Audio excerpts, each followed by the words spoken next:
আসসালামু আলাইকুম। বাসা থেকে মসজিদে যাইতে একটু কষ্টই হয়ে যায়, কেননা বাসা থেকে মসজিদটা একটু দূরে।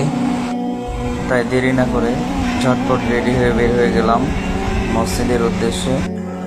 চোখের পলকে শুক্রবার এসে যাচ্ছে, দম ফেললে নতুন মাস, বয়স কমছে, মৃত্যুর কাছে আমরা যেন এগিয়ে যাচ্ছি। আজ শুক্রবার, সপ্তাহের শ্রেষ্ঠ দিন, আর 365 দিনের মধ্যে হচ্ছে শ্রেষ্ঠ দিন আরাফাত দিন। হে আল্লাহ, আজকের এই পবিত্র দিনের উসিলায় আপনি আমাদের সবাইকে মাফ করে দিন এবং সবার মনের নেক আশাগুলো পূরণ করে দিন। আমাদের জীবন হোক শুক্রবারের মতো সুন্দর, সরল, পবিত্র।